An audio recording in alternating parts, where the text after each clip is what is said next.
Blog Talk Radio.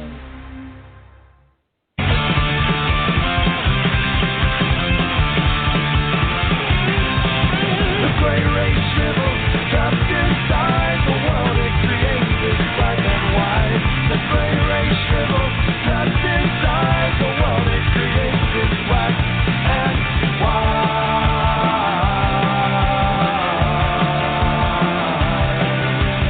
That's where there were times when I was someone else, a person with determination and knowledge of the self, but you flattened me to rubble, and now I can see that I'm just a faded negative of the image I used to be.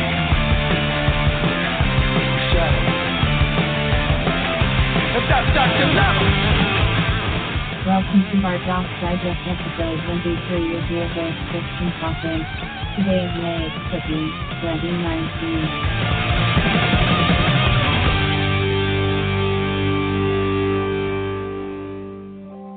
We would like to share a prayer with all of you who risk it all to seek and share truth for the betterment of humanity. This broadcast is brought to you in part by Eternal Affairs Media and DarkDox.com.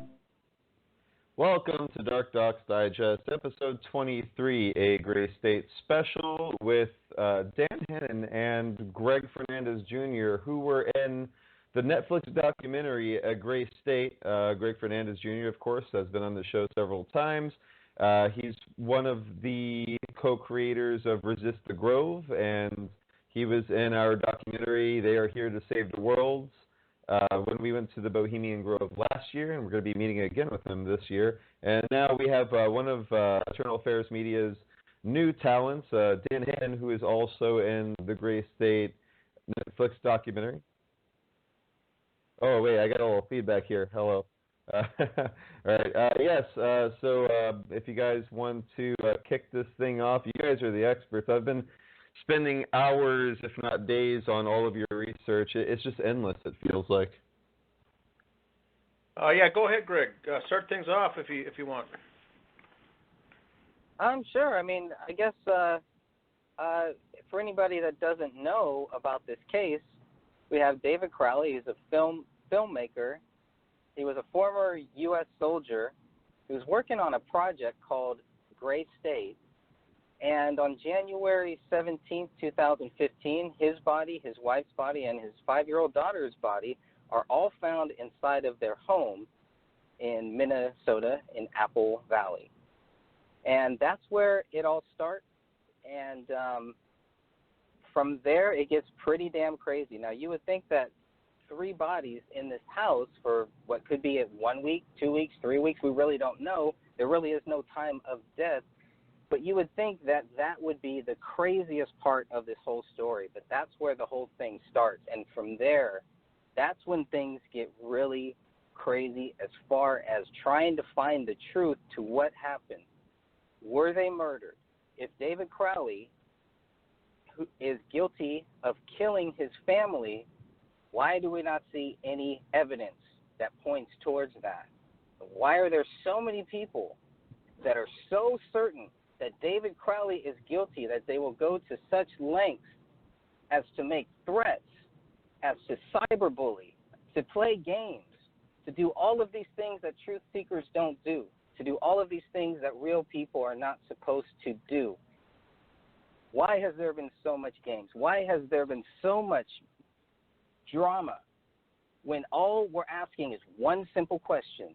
Where is the evidence that proves David Crowley guilty? I don't think that's a big question. I think it should have been a simple question for the media, for the alternative media, for the family, for the friends, but most importantly, for the investigators. None of them can answer this question. In this country, you are innocent until proven guilty, and David Crowley has never been proven guilty. Therefore, he is innocent. Yeah, I agree. This is Dan Hennen. I created the Justice for David Crowley and Family Facebook page back on January 19th, 2015, 2 days after the bodies were discovered. After first hearing the official narrative, I knew something was up. None of these stories seemed to make sense. Nothing added up, and I wanted justice for this family. David was 29 years old. in shape, healthy guy, working on a lot of projects, and his wife was Komel. She was 28, and then they had a 5-year-old daughter, Rania, and all three were found dead from a gunshot wound in the head in their house, and the bodies were laying there after Christmas, they think up until 3 weeks before the bodies were found. None of the neighbors heard any gunshots. There was no problems with the family. David had just signed a deal with a Hollywood producer to make his story, his script, into a movie or a web series or a television series. One of the options, they were still finalizing that, but it hadn't come to fruition, and then his wife started an at-home business and was in the process of putting together, possibly writing a book on dietitian nutrition and whatnot, and then the daughter was in kindergarten. And so all three were found, and we're talking over the Christmas holidays is where we start finding out that there was no welfare checks by family, friends, neighbors, or relatives. And then we get over the New Year's Day holiday, still no welfare check.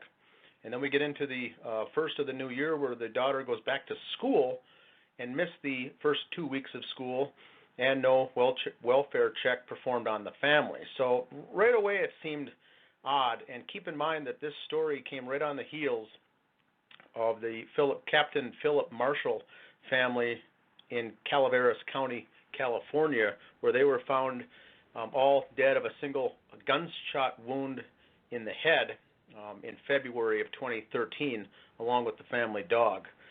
This story was all the same way, except the dog was living, the dog was there, the family dog was in the home, and when it was announced that body parts were missing from the human remains, they blamed it on the dog scavenging the bodies because he was so hungry. And what we've got is a variety of strange incidences of the portions of the body that went missing. And so what we've got is the official narrative of David Crowley snapping, maybe having PTSD, being high on marijuana was some other stories, mentally. Oh, geez. We had all of these theories came to the fact that, and to end up the fact that he shot his daughter once in the head, his wife once, twice in the head, and then himself once in the head. But after all this was done, Komel's body had 2 missing hands. Her left and right hands were missing. David's right hand, he was right-handed. His right hand was missing. Most of the skulls of David and Komel were missing. And the entire right arm of the daughter, Rania, the 5-year-old daughter, her entire arm was missing, pulled out and removed from the socket itself. And they said, well, the dog must have gotten so hungry, the dog did all this. So after that, this has been 4 years now on the investigation in looking into this strange, bizarre case. And we've got 2,600 members on the Justice page. There's another Justice for David Crowley of Gray State that has 10,000 likes on that page. And there's a hashtag on Twitter called Justice for Crowleys. We're looking for justice for this family. This was obviously a triple homicide. And why did they rule it a double homicide followed by a suicide at the hands of David Crowley when he was on record saying he was not suicidal and had plans looking forward to the future? So going through the FOIA requests, the group of us that have taken this case kind of by got a stronghold on this case has started to file FOIA requests for the actual reports, the autopsies, the BCA testing, the test, the alcohol, drugs in the body. There was no alcohol, no drugs in the body. And so various things like that, and we started to put together some YouTube broadcasts and had articles written about this story and had done radio interviews much like this show here. So this is for over 4 years now with the strange things happening in the story, including, I almost forgot to mention, David's mother died 7 months after the killings of the bodies were found, and she died under mysterious circumstances. His parents were divorced. She was living alone, and her body was found in the backyard patio at a table and chairs, slumped over with blood and vomit coming out of her mouth and nose. And so nothing was really answered to that. She, by reading the police reports, the only member of the family, of both sides of the family, that questioned any of this was his mother, Kate.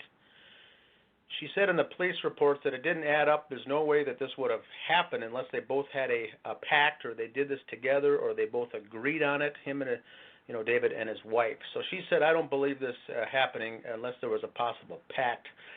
So that introduced another theory, that there was a possible pact theory. And then it was 2 years ago, the documentary A Gray State came out that was directed by Eric Nelson out of California. And that was more of a propaganda piece with a really heavy slant, really pushed the angle that David did this. It very much agreed with the official report. The law enforcement report, by the way, the case is closed.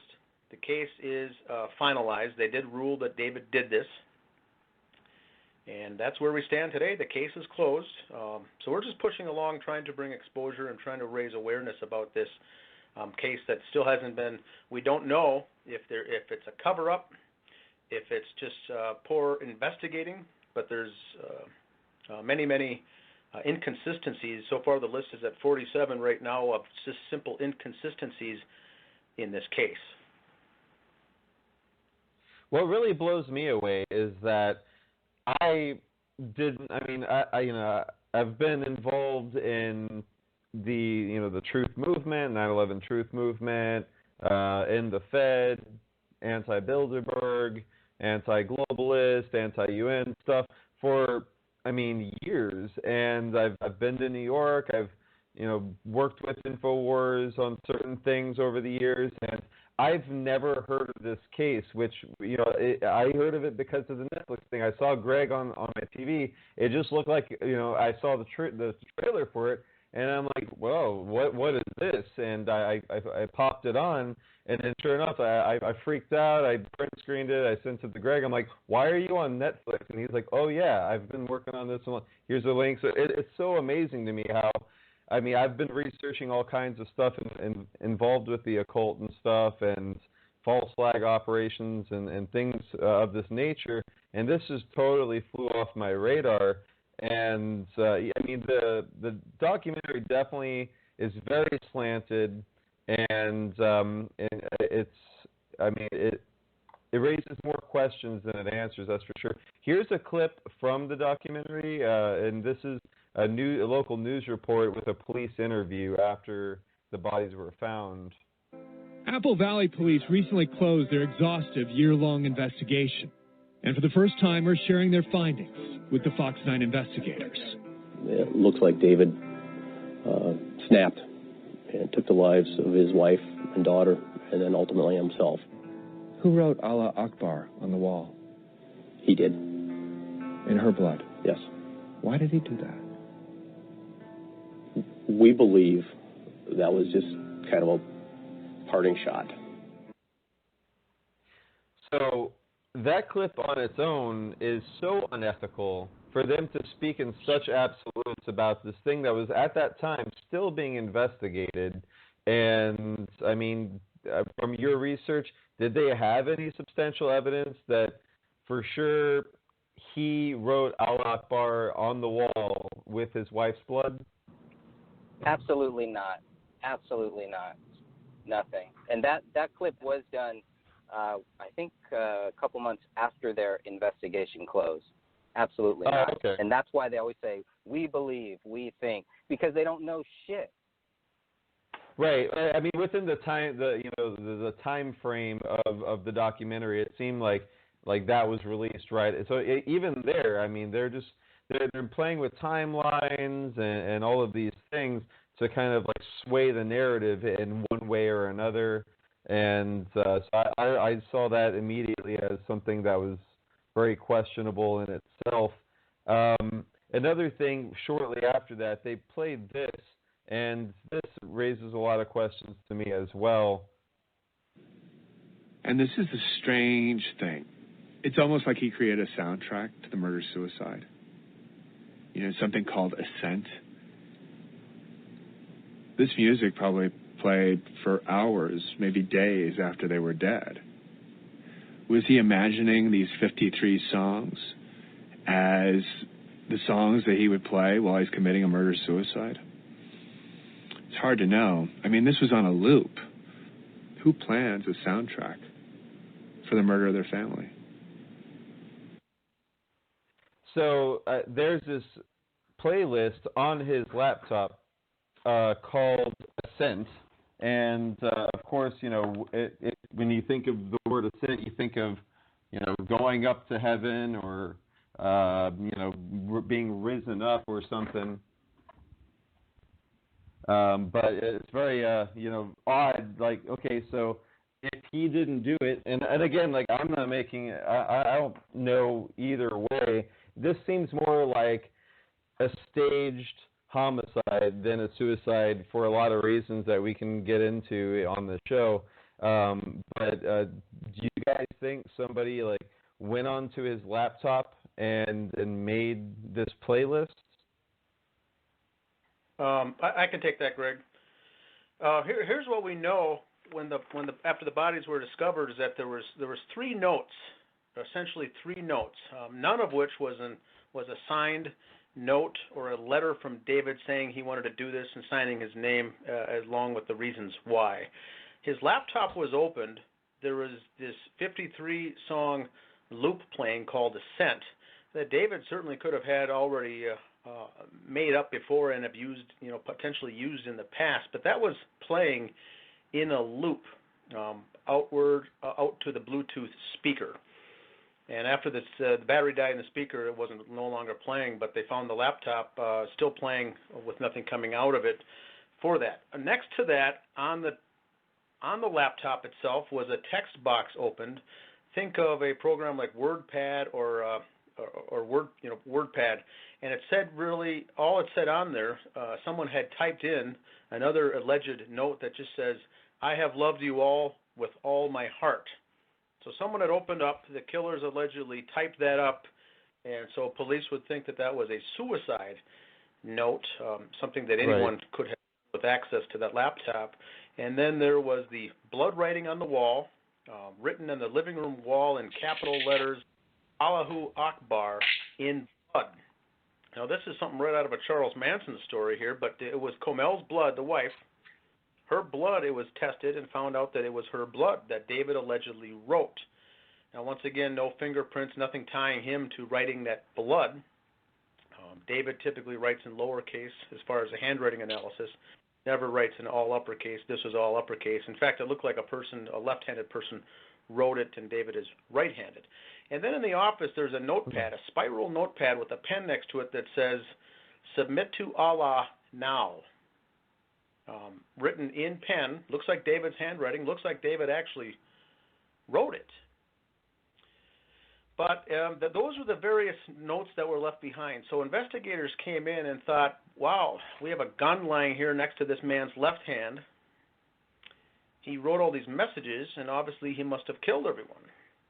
And looking through the basement of the house, they see all of this FEMA, Homeland Security, Gray State, anti-police, kind of radical extremist things. I think they would have looked at him without knowing who he was.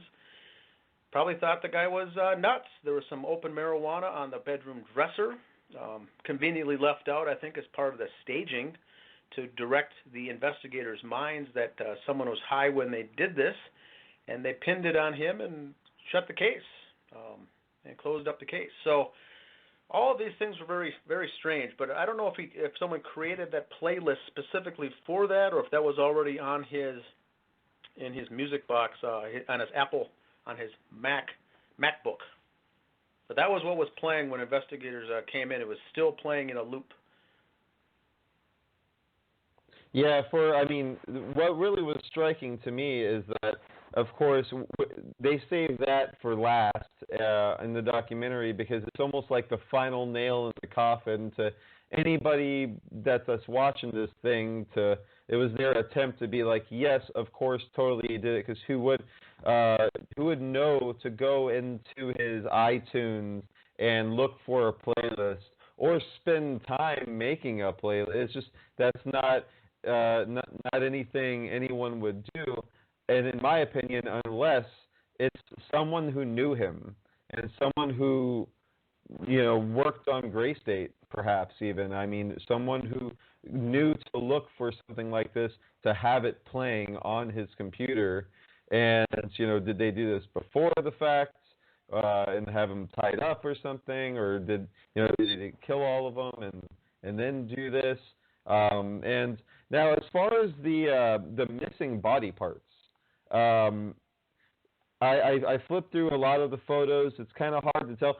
I don't know who took these photos, but they're terrible at their job, because everything that I looked at that looked like a body part or looked like anything, it's like way off on the corner of the shot, and like 90% of 90 of the percent of the photos is just like carpet and things like that. I mean, can you guys speak to the reason why the evidence is so terrible in this case? Go ahead, Greg. Oh, is Greg there? Yeah, I'm here. Can you repeat that, please? Oh, yeah, I was just saying, I was looking through like these hundreds of photos on your website from the crime scene, and they're awful. Like, in terms of quality, it seems like the person shooting these photos was like making it a point not to direct the camera at anything they were supposed to be looking at. It's all like weird, off on the side, slightly cut off pictures of things. Like, what can you make of all that? Yeah, I don't know. I mean, we got 464 photos, and then we got other photos later on, but and there are 4 different cameras. So I can jump in there, Greg. Christian, as far as the comment, here's what I think, because I saw the same, very much the same thing. We received all these photographs of the crime scene via a FOIA request, and looking at them, they look just like a lot of just photos in every room, upstairs, downstairs, each of the rooms, and also the main crime scene, which is the living room. And then when someone got a hold of the audio, the police audio of the police responding to the scene, the first thing that they captured their mind was when they went around back, the officer said the rear slider patio door is unlocked and slightly ajar. And that was never mentioned in the police reports until someone grabbed that audio. And so one thing I did notice in looking at in the detective photographs is that there was 15 photos of the front door, all from different angles, showing there was no break-in. Front, the back, the side angle, the door opened. It showed all these evidence that there was no forced entry into the home. And I know they have to take those, photos, but we already know that the access to the home was open because of the rear slider that was unlocked and slightly left open 1/4 of an inch. And this is January in Minnesota, and that rear slider was open with the dog running around in the house for 3 weeks. So the photographs themselves we've been able to delve into them a little bit with the detail by zooming in on some of these things, and that's where we saw a lot of things that just didn't make sense. There was a knife at the scene, a knife, and then the weapon wasn't photographed where it was at the scene. It was photographed sitting on a table with the magazine out and the bullets ejected, and the various shots of the pistol just laying there. Now it was his gun. David did own this .40 caliber handgun, and it was registered to him. But no fingerprints he didn't have any fingerprints on his own weapon that was found. Huh. So things like that. Yeah, we started. Of course he would. I mean, if it's your, I mean, if you take fingerprints from any of my guns, of course my fingerprints are going to be all over them. Granted, all of the photos and videos that we saw in the documentary that he was like shooting, kind of prepping, he took a lot of footage of himself. And typically when he was holding firearms, he was usually wearing those like Oakley combat gloves. But nevertheless, I'm sure he takes the things to the range from time to time, and I doubt he cleans it with bleach after every time he uses the thing. Yeah, so that's all very interesting because he's very much into his guns and his weapons, and like Greg said, he was in the U.S. military, served a couple stints, one in Iraq, one in Afghanistan, and did a lot of shooting and training, and was very much a producer and very artsy and creative in his film background. Film was his life, so he made it very obvious that he recorded stuff all during the day, whether it was his daughter, whether it was a family vacation, whether them just sitting around having dinner or eating ice cream. David had his camera out filming and looking for that shot and looking for that. That's just the way his mind operated. So they did show a lot of those clips in that documentary. Yeah, I found that. I mean, it just very convenient and unusual. I mean, not like saying anything's wrong with what he was doing, but I mean, you see footage of like a GoPro of him at the gym, like working out and this and that. And I was just thinking to myself, kind of being a new documentary filmmaker myself, I was like, man, like how great is it to do a documentary about a subject that is just constantly filming themselves, that you can have all this B-roll to work with, and you don't have to deal with like hiring drone operators to get all these, just kind of fill shots. That is about 60% of most documentaries these days. They didn't need any of that. He had so much. So that was very interesting. I want to talk about a little bit. One of the things that Gray State really uses to try to question the motives and the morality and the headspace of the victim is they're using these audio clips, and almost like he had these like note to self situations where he was talking about how he was going to approach people trying to fund the film, and it was this very kind of like Hollywood schmoozy, very manipulative sounding kind of narrative that he was using, almost as if he would be like recording himself talking, pitching the idea, just giving this persona, just so he could then listen back and critique his pitch and things like that. And then when they played that for, I think someone, a film company that was going to take on Gray State, they were just like, that's disgusting. Because he even talks about how like people in the Liberty movement, Alex Jones, InfoWars people, they're a bunch of schmucks. We're going to take their money and this and that. It was pretty messed up. I mean, I'm not going to lie. When I heard that, I'm like, oh, damn, like, this is going to be hard for me, I'm really curious to know how you hear that. Do you have any notes on any of that? Well, I think Greg, was it 13 terabytes of data? Was it? Yeah, 12 or 13. So police went through and part of the investigation, they collected all these hard drives and camera equipment and laptops and computers and phones. And so when they added it all up, there was roughly 12 to 13 terabytes of data to go through. And so they assigned a special task force. Outside Apple Valley, there's a Dakota County Electronic Crimes Task Force. So they assigned this to them just to go through all of this data of the recordings, the audio, and the video. And what I think is the reason part of this propaganda-based documentary was shoved out there to get into the mainstream is to really paint this evil picture of this nutcase, David Crowley. And what they did, it's my opinion that they cherry-picked all of the videos to pick. The ones used in the movie itself all depicted David in kind of a crazy, not too bright, it didn't point him in a good light, let's put it that way. The clips that were used were all very questionable, and they could have had hours and hours of him being a good dad, a good father, a good husband, and working with his staff and his team on this project. But they took various, like a temper tantrum of the daughter in the basement, they used that.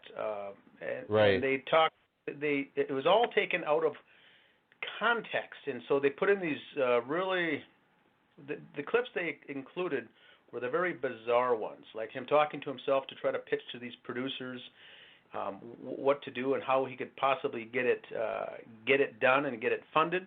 and then talking to what are good ways to get funding.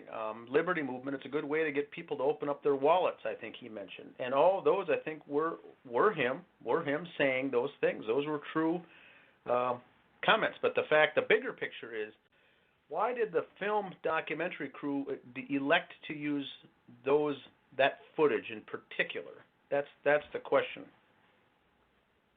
Absolutely, and I can probably answer it with like fair certainty. When you look at who they chose to interview, I mean, other than you guys, which I think it's also really interesting that you guys have the most to say about this compared to anyone else in the documentary, yet they show you for like 30 seconds in the beginning of the movie, and then about another 30 seconds around the end of the movie, when this documentary could have been essentially what a gray stage, Greg Fernandez's ongoing video series, which I'm sure most of you have not seen yet. You need to go to YouTube, check out Greg Fernandez Jr.'s Gray Stage. He has a whole playlist, and I'm about 3% into it, and it's riveting stuff. It's like, breaking down all the photos,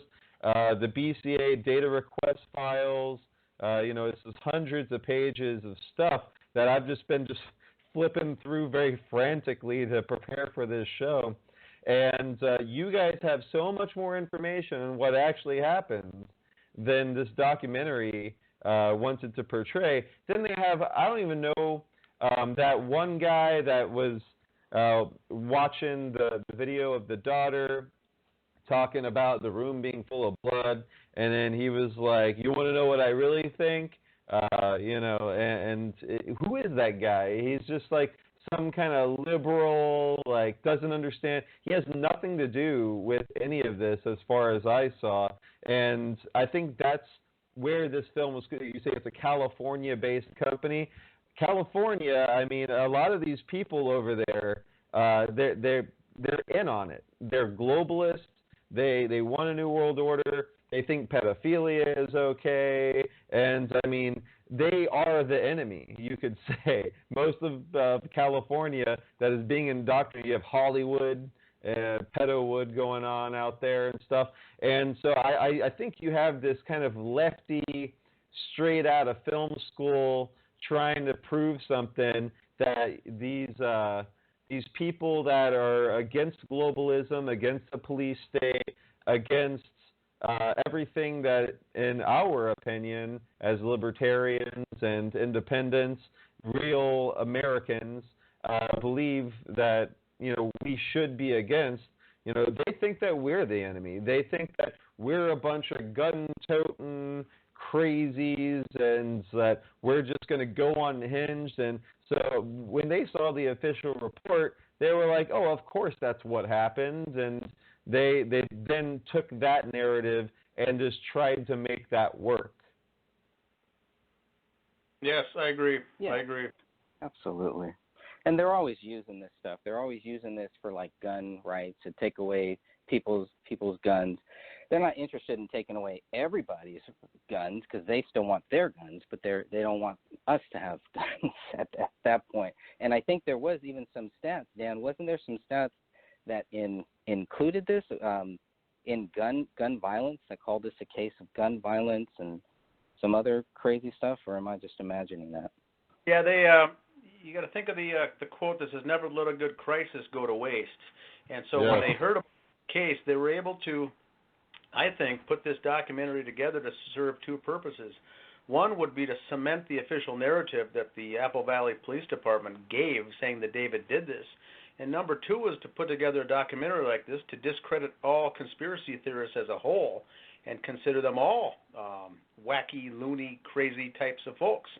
And so that, to me, if this was done that way on purpose, with that much of a propaganda slant to it, it was more than likely funded as a Operation Mockingbird, CIA-funded project to do this on purpose with the propaganda slant. And so that leads me to believe that this was done.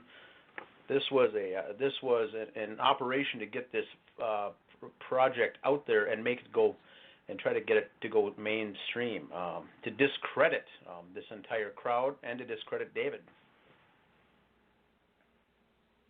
I wonder Absolutely. if that's why everybody went silent, right?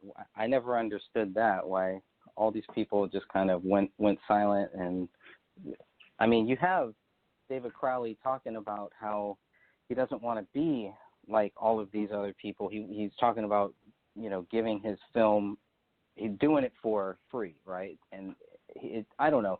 To me, it just does not seem like a guy who is about to snap, as that clip said. And that clip really bothers me for many reasons.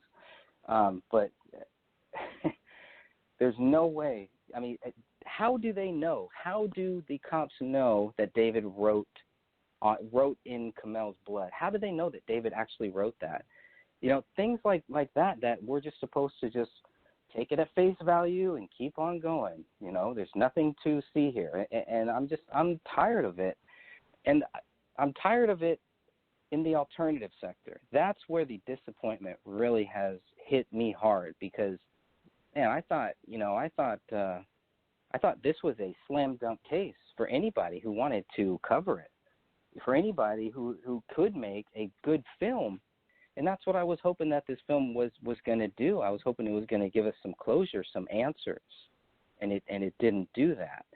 And so, yeah, of course, it seems like it wasn't meant to ever do that. But you know what? It's created more people looking at this case, so that the documentary continues to help us. Yeah, that's a good point, Greg. The way it was pitched to us, Christian, it was pitched to Greg and I, the fact that they were watching our YouTube videos and some of our discussion videos about this case, and we got approached by saying we're going to do a documentary on this case, and we'd like to put everything to bed, solve this case, and then we want to get you guys involved because you two are the two following this case outside of the law enforcement community, and we think we can make this go big budget.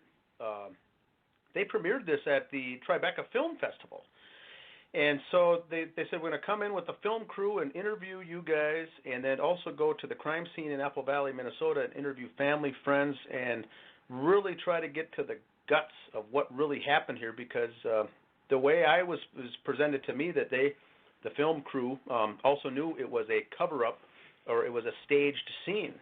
So I signed up. I said, sounds good. Let's get this thing done. Greg was a little more apprehensive by saying, I don't know what their ulterior motive was. I twisted his arm a little bit, and then he signed up. We did it, and they came and interviewed him for 2 hours at his place, me for 2 hours at my place. And then when the video was done, we got basically used. They showed 30 seconds of clips between us, cherry-picking only the clips that made us look bad and look nuts. And then they heavily used the footage that made David look bad, and then the rest of the family and friends that were interviewed agreeing with the official narrative. And so we got essentially used on this project. So I think Greg was right at the beginning that they were not out to get the truth out there, and a documentary does need to be made on this case the right way. I completely agree, and I would like to do it. I mean, I think man. I was just going to say. The three. I think that this is our first meeting of our new documentary, essentially, because what you said, Greg, is exactly right. I've been disappointed by quote unquote activists, quote unquote the truth community. Where are they? I've been doing this. We started federaljack.com back in 2005, and then we had something about 1,000 people helping out. We were a student organization, and then after that, I got injured. I moved up here to Central Florida. I tried to start stuff up here, and no one cares about anything in the Orlando area. There's like 5 or 6 of us, and we're a tight-knit group. And that's it. And essentially, it's Sacred Elves. It's our punk band. And most of these, young people that are in the music scene, that they're social justice warriors and they care about this and that. It's like when you try to talk to them about things that are really important that affect all of us, like civil liberties, police state, false flag operations, things like that. They're like, oh yeah, conspiracy theories, like they're so indoctrinated. And this is the counterculture. These aren't normies. These aren't people that have 9-to-5 jobs and wear suits and stuff. This is the counterculture. And then anybody that is any sort of activist and stuff, they're all like communist, leftist leaning, socialist. They think AOC is the next. They want AOC and Bernie to run the country, And then meanwhile, it's like no, like what about like Candace Owens or something? Like I want her to run. That'd be fantastic. But anyone that supports libertarian ideas, anyone that supports stuff like that, like they say things to me like, "Oh, your alt-right is showing," and it's like alt-right. I'm a libertarian. I'm in the middle. I'm against the left-right paradigm, and this is the same kind of stuff that Alex Jones has been talking about for a long time. That where is this activist truth movement? I'm calling all of you out. If you're listening to this, you're a little bit woke for finding us and actually taking the time to listen. Thank you, but we need your support, and it's more than just like donating, which nobody does, and it'd be fantastic if we even got like $1 to $5 here or there. That'd be great. We'll get like one person every couple months that will drop like $100, and man, that keeps us going. Barely we skate by. But more than that, like, where is your act? I want you to show up to a protest. I want you to show when we have an event, drive out, show up, and there's nothing really going on, and it's just year after year. I get older, and I'm still fighting for the same cause, and it just gets very disappointing where. You'll see people that might get interested and they'll disappear after a couple of years, and you have to wonder, like, did they get to them, or did they just, like, in the Matrix, decide that they would rather go back to sleep? They want to bite into that steak. They know it's not real, but it tastes good, so they're just going to, tune out and join the mainstream. And I get that a lot of this stuff is triggering, and I honestly think that it might have even been possible that the creators of A Gray State had the best of intentions, but as they started really getting into the nitty-gritty, once you start looking at those crime scene photos, once you start really, like, I'm sure they got haunted by the whole thing, and if you're not strong enough, you're just going to be like, yeah, I'm just going to go with the official narrative because I just want this thing to be over with. And I think that if they weren't from the get-go, yeah, exactly. If you don't have it in you, your mental health is more important, right? Yeah, but don't come after us. Don't stand in our way for people who do want to find out what the truth is. Don't do that. You know what I mean? Right, and that's exactly what they do. Where anytime you bring up stuff like this, or you even have questions about like vaccinations, or you have questions. You share a report about something that it's like, oh man, this doesn't look good.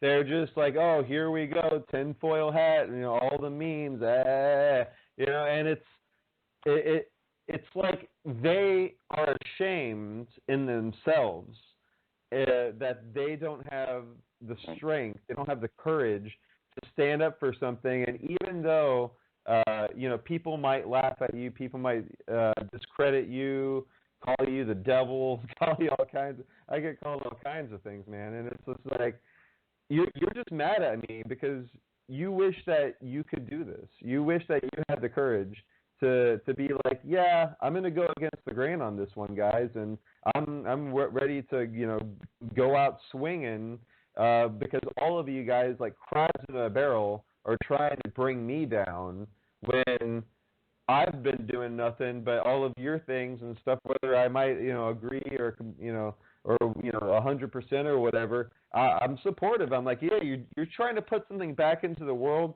That's cool, and you have my support. Meanwhile, you have just a lot of people that are just trying to tear you down. But DarkDox.com, we're working on several documentaries right now, and we'd like to take this one on too. Right now we're working on a documentary called Exposing Pedo Swim. I've been researching Adult Swim, and in particular Dan Harmon and Justin Roiland They're co-creators of Rick and Morty, and these guys have been making hardcore, sadistic, murder, pedophile cartoons that are available on their Vimeo channel right now. We've backed up their whole archive because there's some criminal stuff in there. They even use like the PBS Kids logo repetitiously at the beginning and end of episodes to kind of make the joke for like two girls in one cup that has like hardcore, like gory scenes. The whole show is about a cup living with two girls that are trying to get them to piss and shit inside of it and all kinds of other nasty things.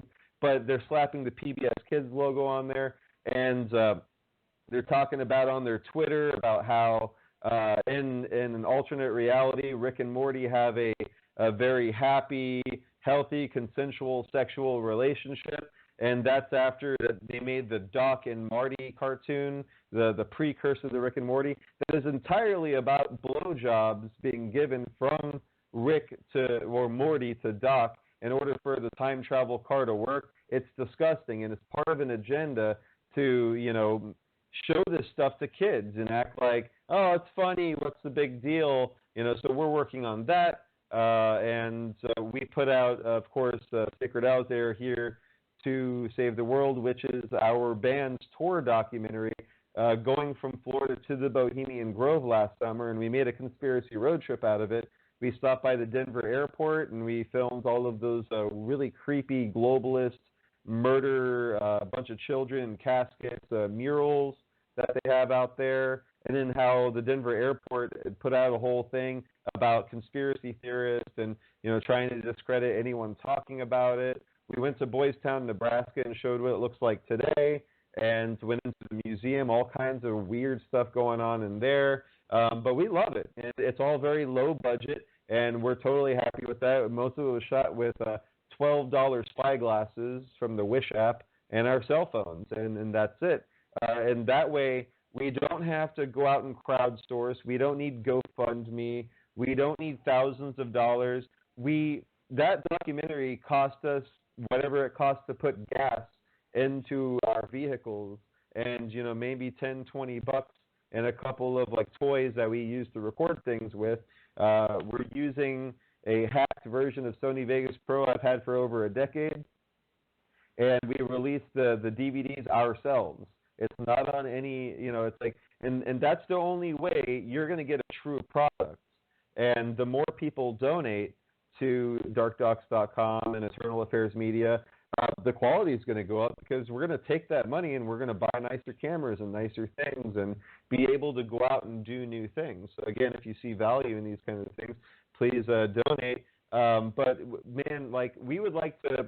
I love the title you came up with, Greg, The Gray Stage, because when you look at these crime scene photos, it's so staged. Everything is like put in the right place, and it looks like that David Crowley put all this stuff together. Like, it's staged to look like the perfect murder suicide.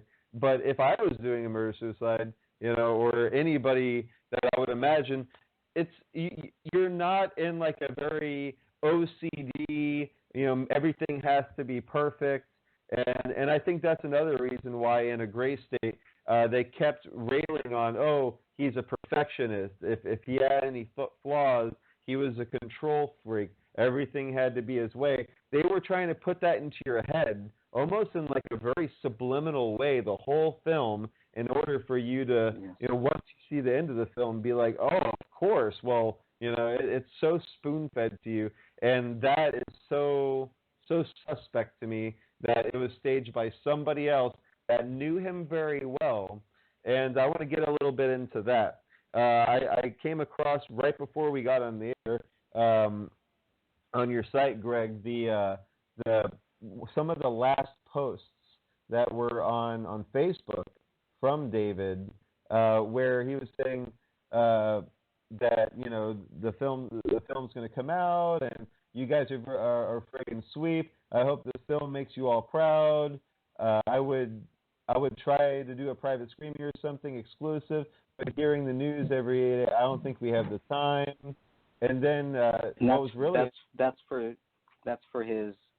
the documentary David was working on. Right, it was like a documentary about the making of the film, right? Correct. Right. And then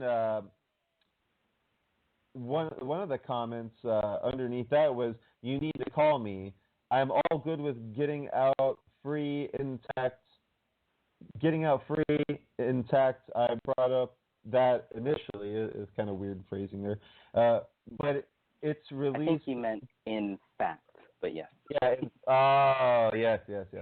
But if it's released before my court, you may send me to prison instead of beating my case. For real, though, David Crowley, call me. And then he responded, "I don't have any of your tax talk in there, Sean, my man. Don't sweat it. This movie is meant to send other people to prison." So, I mean, that right there, you have this guy that I guess was talking about some weird tax thing. I saw you spoke about that a little bit. Would you like to elaborate on your thoughts about that? Yeah, that's from Sean Wright, who is also in that film, who had a big hand in that film, was behind the scenes involved in that project. So, and he was worried that David Crowley was going to put his tax stuff into this film, and of course, David didn't do that. But Sean still had to pay some fines for taxes, so he still found out the hard way that you got to pay your taxes. Now that was weird because that was on December 9, 2014, and this is when this is. I mean, they say David Crowley probably killed. They say everybody was probably dead by December 26th. Okay, this is December 9th. Sean Wright claims to be very close with David. If he's so close with David, why is Sean Wright writing his own phone number on this post, on this public Facebook post? Sean Wright is actually writing it there. Oh yeah. So you can trace all of this film goes back to the same cast of characters, the same people that are trying to tell us there's nothing here, don't worry about it, don't look at it, because you don't want Department of Homeland Security or the FBI looking down on you. It's all threats, and it's all veiled threats. But this just really shows that a lot of the stuff that Sean Wright said is not true. And he's not the only one. He's a very, very small actor in this whole stage, right, in this whole thing. Whether you think the crime scene was staged by David Crowley or staged by somebody else, to me, this is a staged scene. The only question is who staged it. And if it's not David Crowley, then it obviously has to be somebody else. So the whole Sean Wright thing, and this post was very, very strange, because this was a post that was actually taken down after David Crowley died. Well, who had access to this, and why was this post taken down, period? Did David take it down? Yeah, so someone got onto David's computer, maybe after the murder, going through to scrape anything that would point to them. You wouldn't need to get on his computer, right? You would just need to know his username and password. Yeah, but if you didn't know his username and password, the only way would be if you went onto his laptop and it was already logged in, which most of us stay logged into Facebook. I mean, so you don't have to log in every single time. I'm a little more paranoid. I log in and out like all the time and change my passwords because, DarkDox, I know better. Yeah. But remember, David's password was in the hands of the authorities as evidence at that point. So someone logged in under David Crowley's personal Facebook wall, and there was a handful of posts deleted from his own wall. And the question is why, and the question is who? Who did that? Well, I like where you're going, and I'm almost picturing, if we were going to put out this gray stage documentary, calling it the gray stage. I'm almost. I love like the graphic you use, Greg. It's just like this very old-fashioned looking, almost Shakespearean stage, and now we're talking about the actors on the stage. Now we have this Sean person. Let's talk about some other. I like to name names, because when people are like, "Oh, who is involved? Who's guilty? Who is they?" I'd like to know some names. So you want to go drop some names and how they're involved and how they might be suspects in this murder, because that's exactly what I'd like to do with this documentary. Greg, did we lose you? Oh, go ahead. Yeah, go ahead. I would say the one name is the first thing we have to remember on a case like this is that there was two sides of who thought did this. If David didn't do it, everyone else thought that the government did. Some black operation came in, some wet work team came in. It was a professional hit. They wanted him out because of his movie, and that's not right. what Greg or I have ever said at all. Now, they use that to call us conspiracy theorists because some dark entity came in and did this. After we started getting accused of some of those things, we said our focus needs to be on the evidence and the evidence only, and let the evidence talk, because too many people have their theories and what they think happened. So we started, Greg and I and the other members on the Justice page have started going through all the details in fine print of all the evidence, and so what it leads what in my mind specifically, I don't think it was the government who did it, or a wet work operation or a professional hit, because this was, number one, it was too sloppily done, and number two, it was overstaged. The scene was overstaged, and the people that David was having his problems with toward the end of his life was the people in his very inner circle with the project. Now, when the crime came out, the narrative that was pushed, that was heavily pushed, was that David was despondent about not getting this contract. David was down in the dumps about not getting his movie deal done from Hollywood. And so when we stripped out the fact and went right to the source, and I did an interview with the president of MEG Productions, the Michael Entertainment Group, that was the group that signed David on to an agreement to turn his script into a movie series or a TV series. So he did, in fact, have a contract in place. And so we really started to question those who were pushing the narrative that he was down in the dumps about not getting this deal or not getting the funding to go big because this was his lifelong project. So he started looking internally at the members of his own team. And his co-star, or the leading actor, was by the name of Danny August Mason, was going to be the lead actor in this play, in this movie or the script. Now, David and Danny co-created this project called The Gray State, and both were heavily influenced. When he got this deal, when David was working with his lawyer team, they had him send out legal documentation to release others' rights from it, so David would have 100% ownership of the script and the rights of this movie deal, of this script, for instance. And so he sent it to one of his partners, and that person signed it off and was free to go. Danny August Mason didn't do it and never did do it, never ever signed it. And in fact went back and forth with David on an email exchange that we later acquired, trying to work a deal where he would get something in return out of it, because he says, I'm not going to give up my rights if you're working on this $30 million deal, and I put all my blood, sweat, and tears into this. You're not going to just cut me loose. So there was some friction there leading up to the murders. And so one was this individual, Danny August Mason, that has been very, very odd in his behavior in the aftermath of this murder.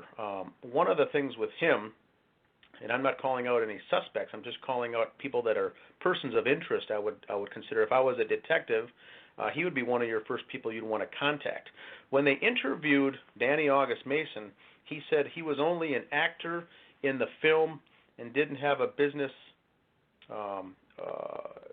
He wasn't involved from a business perspective and didn't have an ownership of the project. So the cops interviewed him, and off he went on to the next person. But if they would have known that he did have a business interest, he was vested in the success of this company, and he had the greatest amount to lose if the project went dead, or if he signed off his rights. There's your motive.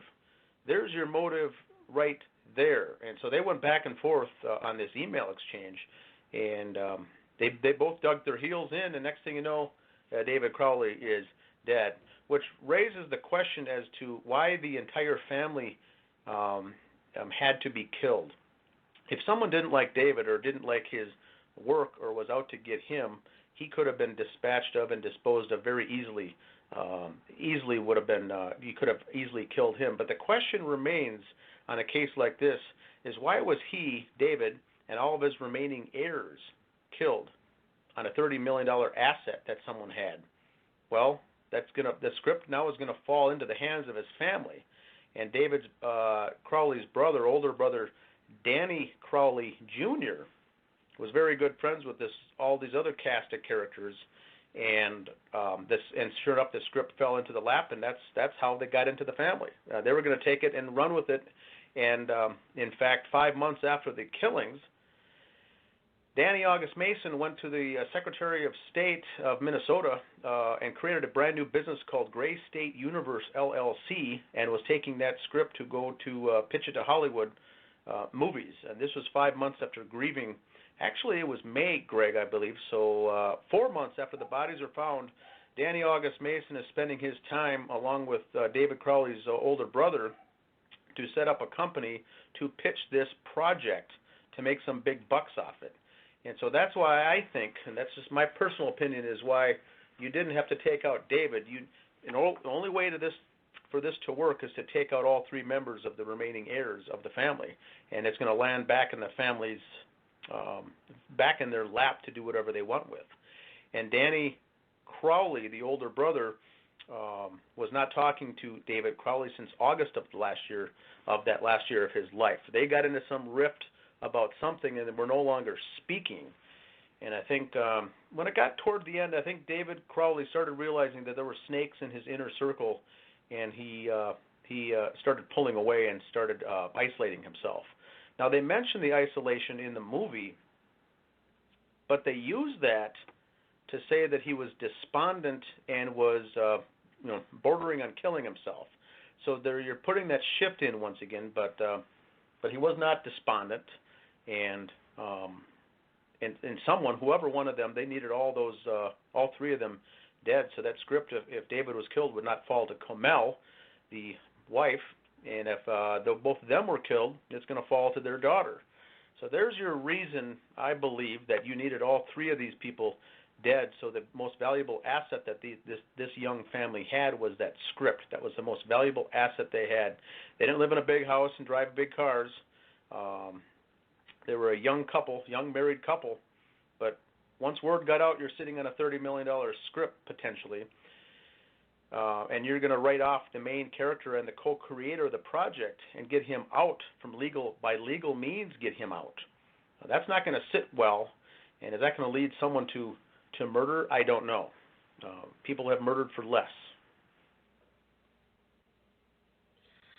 It's just damn petty. I would just like to add that. Well, I mean, and this doesn't mean that Dan is saying that that's what happened. We're not saying that that's it. Of course not.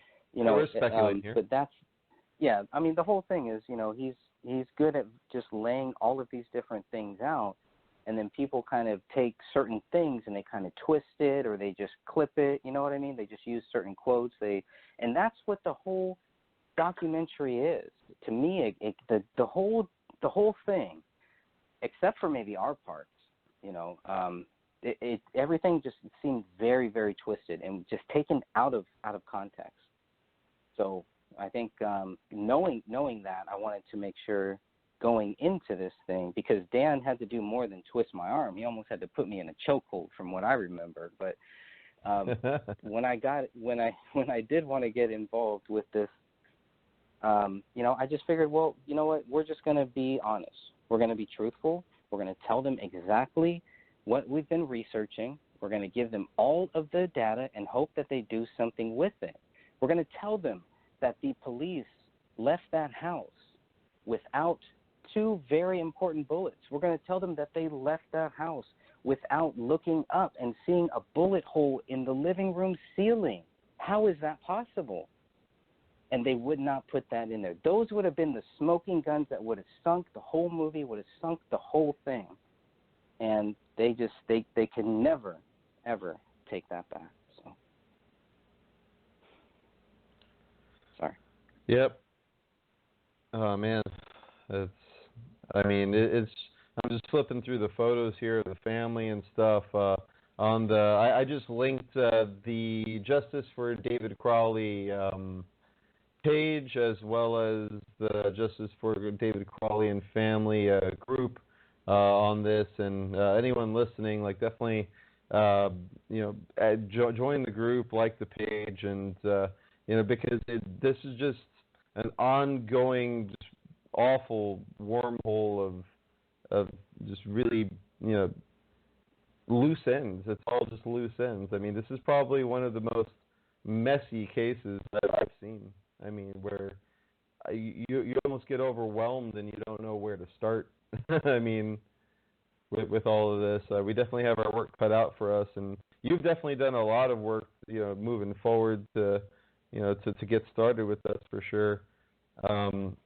And this is all Dan's fault, by the way. Dan started all of this. All his yeah, he got you into this.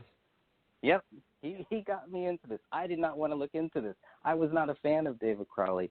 I didn't really want anything to do with this, but he asked me to, and I looked into it, and that was pretty much it. But I always like to blame him. It just makes me feel better. Oh, thank you. Greg, a good point you just brought up about the bullets and the detectives not tying out the number of bullet casings from this .40 caliber to the number of bullet fragments that they left the house with on the day that they wrapped up the crime scene. The house is roped off for one day, and then they open it basically back up after the cleaners came in. But the day that they left, they found that 6 rounds were fired, and they left with 4 bullet fragments on this, and hollow points were used. For some reason, you want to kill yourself. I don't know why you'd use hollow point .40 caliber, but that must have been what David's plans was when he killed himself, to use a hollow point. So they left with 4 bullets. Police thought they had 1 bullet from David, 1 from Rania, 1 from Kamel, and 1 they found lodged in the basement wall that had been shot from the upstairs directly into the floor and landed in the basement wall. They dug that out, and they left with 4 bullet fragments. Now, they also had 6 casings laying on the floor. So they didn't do the math. They left, and they treated this as a double homicide followed by a murder. Now, the cleaning crew comes in, and they're lifting up the rug in the living room and pulled the rug back, and a bullet fragment fell out from beneath the rug. They didn't want to touch it. They call the police. They show up and says, yep, this is bullet fragment number 5. They're still 1 short, but they've found bullet fragment 5 2 days later. And so when they get all these things tested, they find out that the mushroomed bullets, 3 of them had Comel's blood, DNA, tissue, and hair inside that mushroomed bullet, Comel, suggesting, I'm not saying, but suggesting she was shot 3 times. One of the bullet fragments had Rania, the daughter, the 5-year-old. Rania's blood, hair, and tissue in that bullet fragment, that mushroom bullet that went through her skull, was attributable to her. And then one in the basement that didn't have any human tissue on it, that was fired into the wall. Which, once again, if you're shooting your family, why would you need some kind of a warning shot or a shot into the floor while standing there? So that seemed odd. And also, if you're part of a pact, have a pact with your wife to kill her, I don't see why you'd need to have a shoot her 3 times. But they left there without having a single bullet of David's. No David, the kill shot of David Crowley himself wasn't found. They come back for a third time. This is late February of 2015, after someone in the police report says, we were inspecting a hole in the ceiling, and we can't believe that you guys missed a hole in the ceiling. They went up into the attic and found a bullet, a fragment of a mushroomed .40 caliber bullet. Went to the lab, didn't find David's blood, tissue, or hair on it. Not a speck of blood. Did find David Crowley's touch DNA on that bullet fragment. So they said, well, this must be his. Case closed. Now, we've had people look into that and saying that if you're shot in the skull with a hollow point, it's going to mushroom out and grab brain matter, tissue, blood, hair, skin, and all inside of that small microscopic bullet fragment, you're going to have all those things. There's no way a bullet that went through someone's skull is not going to have anything on it. It's going to be clean, except touch DNA. Now, David had plenty of rounds of ammunition and plenty of guns in the house. He probably had his touch DNA on all those live round bullets at one point. But the Apple Valley Police Department closed the case with never having the fingerprints on the weapon of David Crowley, a gun laying by his left hand, no bullet fragment of anything that went through his head at all, if he was even shot, and closed it up just like that. So there's lots of strange things here. Now, the city of Apple Valley is about 46,000 in population, kind of a small to mid-sized city here in Minnesota. But they average one homicide per year. One. So they get a triple homicide, and it's not out of the question. I think it's fair to say that they were over their head on a case like this. And so even if they were investigating this thing honestly, they just assumed that he did it, and maybe there wasn't a cover-up. But who knows? There's no way this would have been done this sloppily. And then once they got caught with so many inconsistencies here, we feel, Greg and I both feel, that they pretty much dug their heels in and says, well, we're not going to admit our mistakes now. The case is closed. We're not going to look into it. And since then, we've been sending the law enforcement authority and the captain and the police captain and the chief several more forms of evidence that has come to light recently, including phone records, text messages, and the like. That packet of information has also been sent to the Minnesota Attorney General. And no one, and I repeat, no one is interested in looking at this case. Yeah, I mean, because I could totally see to them, they're just like, crazy conspiracy nut, you know, all this Ron Paul, bunch of FEMA stuff, guns everywhere. He went crazy, killed his family, case closed, we got stuff to do, you know, I'm not going to, you know, be opening up cold cases, and, you know, and I mean, to be fair, that a lot of, you know, closed cases, cold cases, you know, not even as absurd as this one. You know, people, you know, they never want to let go, so I'm sure they get bombarded with all kinds of stuff, so it just becomes all white noise to them.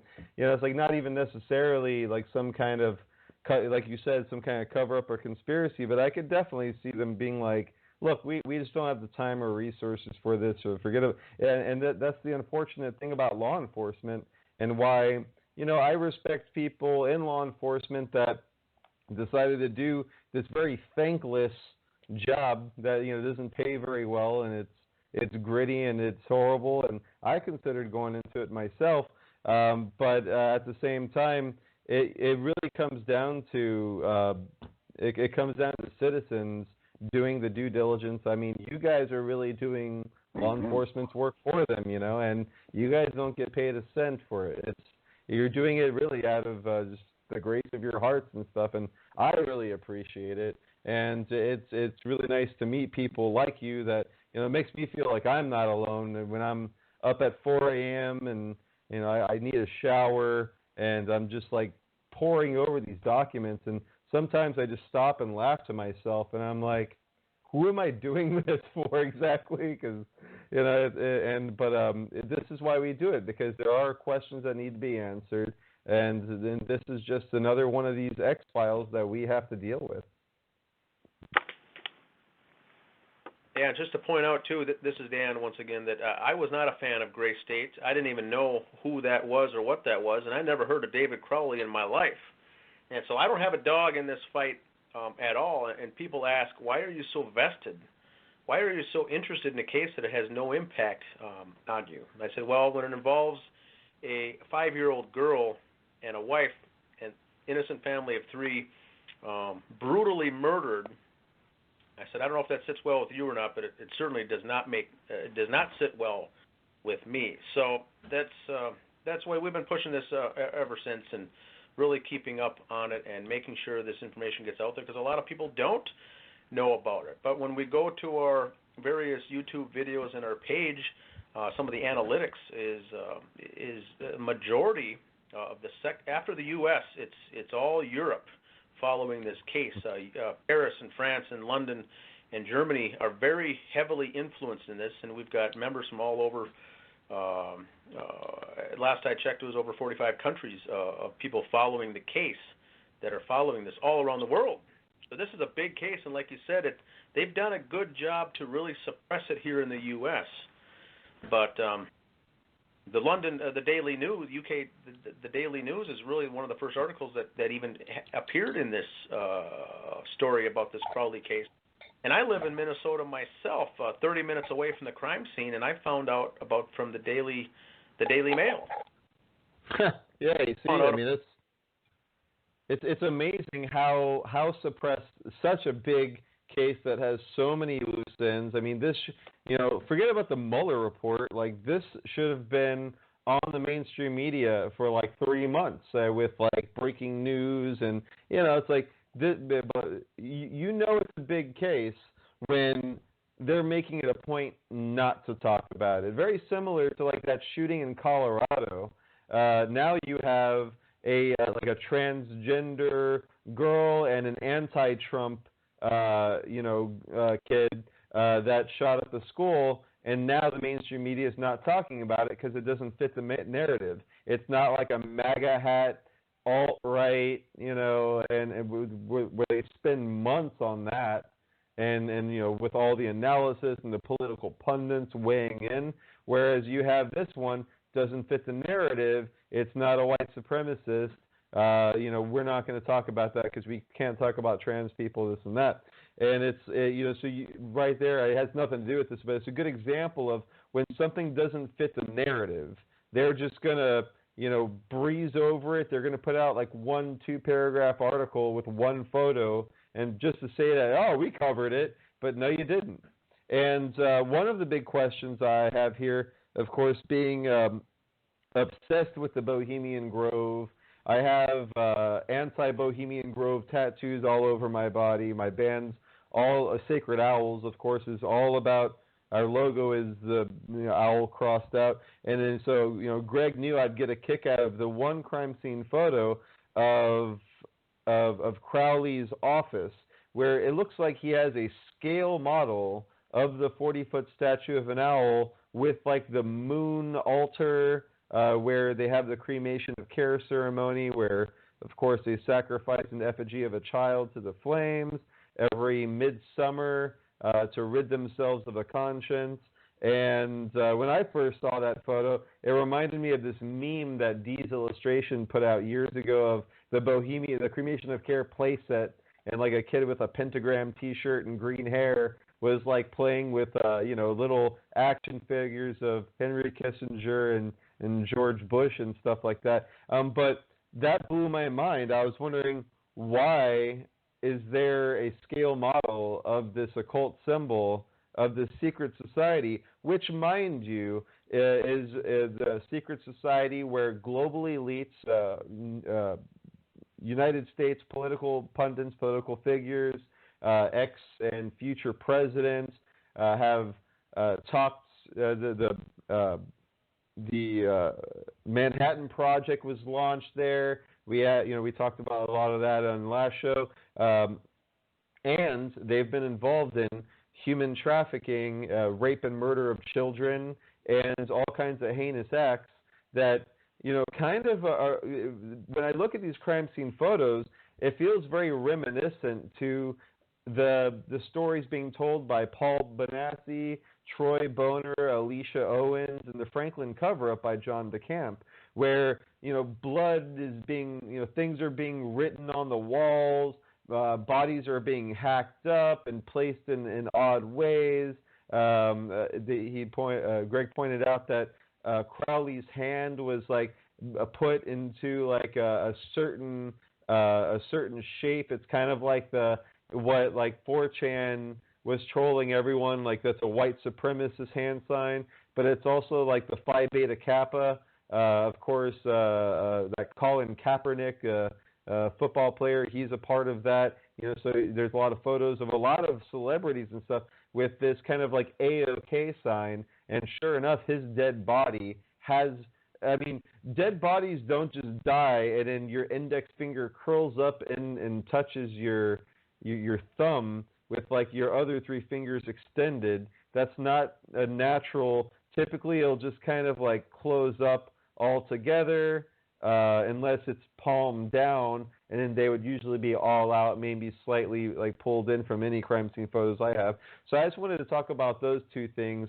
What do you make of the Bohemian Grove owl playset, as it were, being at in his office, and do you make of anything with that hand signal? Go ahead, Greg.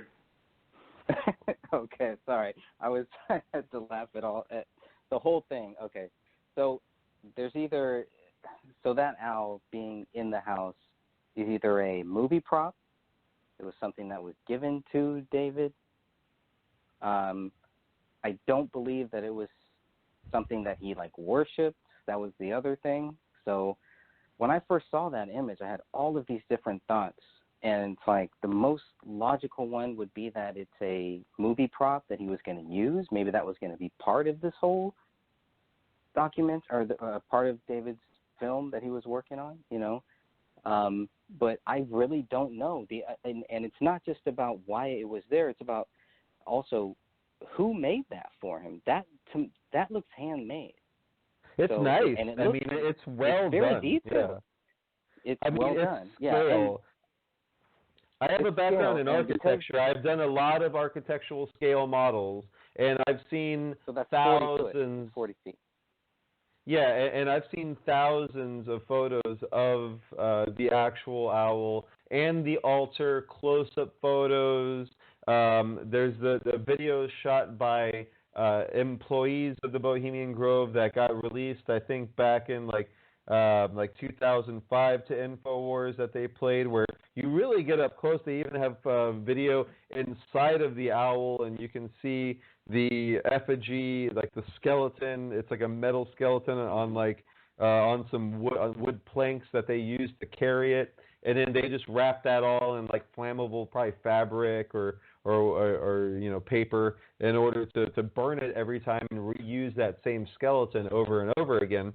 And I can say like this is like somebody that like knew you can't make something like that from photos. And if you did, I mean, with that level of detail, I mean, you must have really spent some time looking at hundreds and hundreds of every like little angle, all of like the way the stone. It's not a usual shape, this owl. It's more of like an obscured. It's not like you see like a very distinct beak. It's really just like a point. They designed this thing to almost look like a weathered artifact of something that used to have more definition, very similar to like the Sphinx or the pyramids, where thousands of years of sands have been beating against it, and now it's just kind of this very amorphic shape of kind of like this owl shape. And so like it was initially whoever built that thing for the Bohemian Grove designed it, because once you go inside of it, once you see the video of going inside of it, you'll see that it's all just like rebar welded chicken wire facade, and then they used like a plaster or concrete mix on top of the chicken wire skeletal frame. So it's a movie set item. It's not like something that is actually this like chiseled stone sculpture, kind of like the Georgia Guidestones or something like that. This is something that is a movie prop that is meant to look older than it is, and of course it's been there for probably close to 100 years at this point. So it's already starting to look like what it's supposed to look like. But then with the altar, with the moon, the crescent moon in the front of it, and all of this stuff, this is somebody, whoever designed that thing, they must have had some kind of plans for it, or maybe were involved with the Bohemian Grove. Maybe this is something that was purchased from the Grove or like then sold on eBay. I mean, you could speculate all day, but this is not just something that is available for purchase. This is something that is very specialized and very rare that none of us that have been researching this have ever seen before. And you have a good point that perhaps he's working on this film, and that would be a great asset to have if you're going to be doing kind of like a pan over shot, zooming in on the cremation of care. Maybe that was like going to be part of the film, and if that's the case, then boy, that really is like pointing a lot of fingers again at the Grove and people involved to silence and shut this up. Because hell, you look at, I've been researching Kevin Spacey and how he came out. We have a DarkDox Digest 2-part episode. We did 2 whole half-hour episodes on breaking down the last couple episodes of the season before the last season. Because the last season, Kevin Spacey was already kicked off of the show. The allegations of underage molestation of multiple children was already out and in the media, and Netflix wanted nothing to do with Spacey, kicked him off of the show, and that's why they just pretty much between seasons killed him off and made it like a weird murder mystery, and his wife became the president. Well, those last couple episodes of the season before last, Kevin Spacey's last episodes, sure enough, were at the Fields of Elysia, where the Crow of Elysia would they sacrifice an effigy of a child to release common woe, and he's out there in the woods trying to make deals, trying to get back into power and this and that, and he's even called out that, of course, at the Bohemian Grove, they say, "Weaving spiders come not here," which means journalists and people that are trying to spin deals and stuff. It's really supposed to be getting rid of all your cares. It's supposed to be 2 weeks of just cavorting, relaxing. They have this whole cremation of care to rid yourself of a conscience. And it's almost like a black magic, what do you call it, in Christianity, like a baptism, where all of your sins are washed away. Instead of washing it away in the waters of Christ, they burn a child to burn your conscience, to burn your cares away. So it's quite literally the opposite of Christianity, what they do out there. And but sure enough, when I saw that episode and I heard about it, I was thinking, oh man, is Netflix kind of like throwing down, or are they kind of and then after like further analysis, and of course now you have Barack Obama working with Netflix, and I'm like, no, that doesn't sound right either. But yet here we go. Now Kevin Spacey, he's they're taking this case very seriously, and he might be facing some serious jail time. So I'm wondering, whenever people bring up the Bohemian Grove in a negative light, something bad happens to them. So like that's the first thing that struck me. Dan, do you have any perspective on this? Well, I think once again, we got two things. We've got this little model in his office, and I think that it was, like Greg said, either given as a not as a gift, as a prank gift, or used as a prop. Now, David was very anti-Bohemian Grove, along with the Federal Reserve and Georgia Guidestones and the New World Order and the FEMA camps. He was against all these things, so there would be no way he would have that in good faith in his home. I wouldn't believe he would have pitched it out and gotten rid of it. But like you said, someone made it, custom made it, and it's very detailed. Now, the other thing, I don't believe detectives in Apple Valley, Minnesota, would have even known what that thing is. Normies, the normies would not even know what that thing is, and they wouldn't, give it a second thought. But if they'd be putting all this together, if you had true investigators out there, true detectives, they would know that David was involved in this kind of thing and start raising some of these questions. They also would know that David had just recently shut down one of his other side businesses to focus on this project, and that side business was called the Bullet Exchange. It was a place that took refurbished gear, police gear, and military police gear, and used it for props in movies and kind of sold secondhand. So when he shut that down, he had his whole basement closet and extra bedroom filled with this stuff. And so when first people on the scene come in there, the law enforcement, they're going to see all of this police gear and holsters and guns and ammunition and machine gun lookalikes and things like this down laying on the floor. They thought once again that this guy's a crazy nut job, but he had just sold that business and shut it down and had all this inventory he was trying to get rid of. So you have to really look at all the aspects of this whole case. That Bohemian Grove, who knows what was there, but someone spotted it. It was maybe 3 years into the investigations. One of our new members stopped at that photo and zoomed in and started asking questions. And that's the great thing about getting this new members on the page, is that you get new eyes looking at things from a different perspective, and they see things that we haven't. And Greg jumped on that right away and says, well, that's exactly right. That is a miniature scale drawing of Bohemian Grove, and why in the world would David have that? Now, we haven't seen any evidence of using that in any of his footage, but then again, the movie was never actually made. They just had this script, and what they did was they did that crowdsourcing or crowdfunding to raise $61,000 the Gray State, and they put together a trailer before the movie was even made, and to this day the movie wasn't made. But they put all that money into a 2 to 3 minute trailer for the Gray State, and then used that to pitch to Hollywood producers to see what they could get and sell it to them. So a lot of the confusion also in this case is that people are thinking, where is the movie? Where is the script? Was it ever released? What happened to the movie? Well, they never made it. And then while David was working on this legal issue that he had with one of his co-workers there, Danny August Mason, everything was kind of put on the back burner. Everything was tabled until he had that legal release.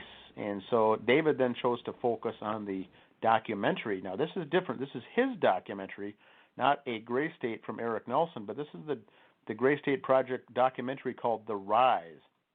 And that's a 90-minute documentary that they were wrapping up that David had planned to release on New Year's Eve or New Year's Day of 2015, and was putting the final touches on that. And he was going to release that for free. And I think that's the other thing we need to look at for the people looking to make money off this. Sean Wright was the main producer of that documentary, and took a lot of time off work. I don't even know if he was working at the time. He was doing this as his full-time job. And when it got out that David was going to release this for free on YouTube, just to get the word out there about the New World Order and what was going on here behind the scenes, that didn't sit well with Sean Wright, because he was thinking that they were going to sell that documentary, The Rise, in stores, online, and everything else. And that was going to be his payday. So we've got him upset about the documentary, Danny August Mason upset about the project itself that he was basically written out of, and you got all these things going on to get this perfect storm, while at the same time Sean Wright claiming that he was David Crowley's best friend, and they hung out and they did all these things together, and their kids played together. Sean Wright's the one leaving on a Facebook post his cell phone number, saying, "Call me when you get a chance, because this is important about my tax stuff." And so, if you have his number, and he would have known to just do an instant message, but by putting that out there on a public comment, his cell number saying, "Dude, call me."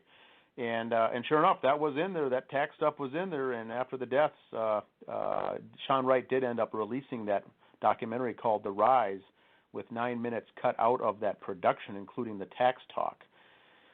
So we had a lot of angst and anger and frustration by these main key players leading up to the deaths. And Greg, you can vouch for this. After the family was found, the 3 bodies were found, and before the funeral took place, there was a lot of happy campers in this group. Photos surfacing of everyone smiling. It's almost like had been lifted from their back by having this family killed. Well, at the same time, they were telling us that we need time to grieve. These are our best friend that died, and we knew the family very well. Quit making a mockery of the family and quit investigating it, because we need time to grieve. While the next day, we're seeing some of these same characters show up on television interviews and alternate media interviews about this case, looking like they hadn't lost a wink of sleep at all.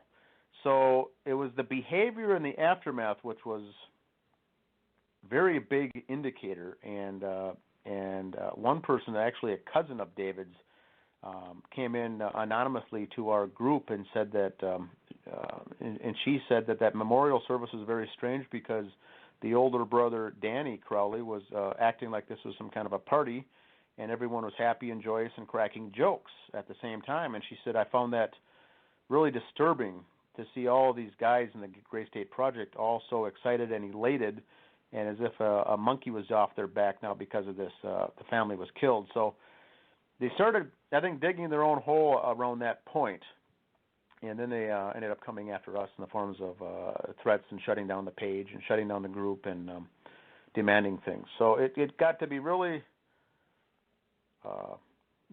strange, to say the least. But the threats started coming, and then they were none too happy that we kept that page up.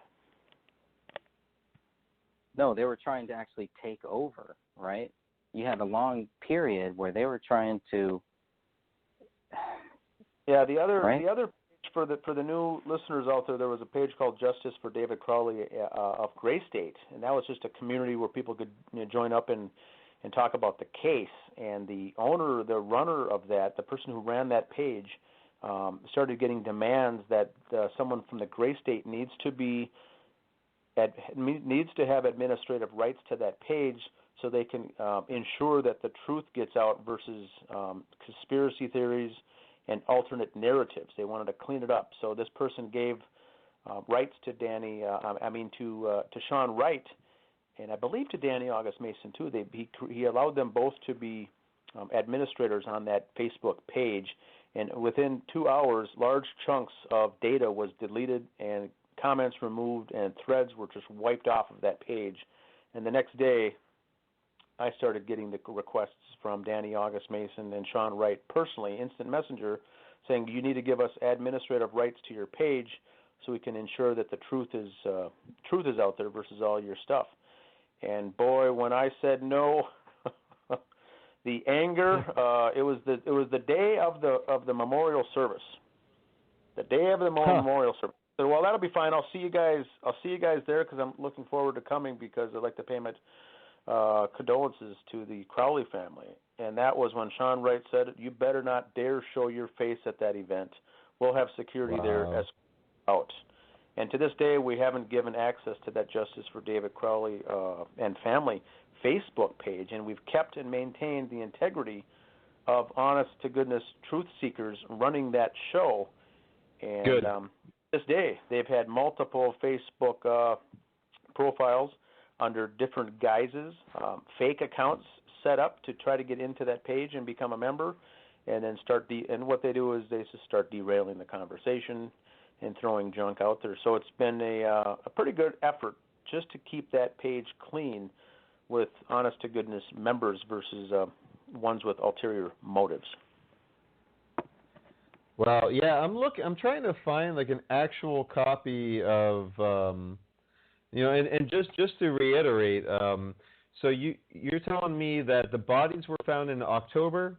Was that correct? January 17th.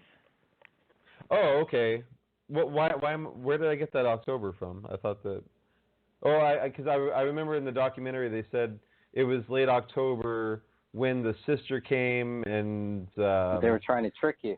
They were trying to trick you with those dates. See. Yeah, you see. Yeah, there you go. Yeah, okay. So it was January. Gotcha. So they did release The Rise while he was still alive?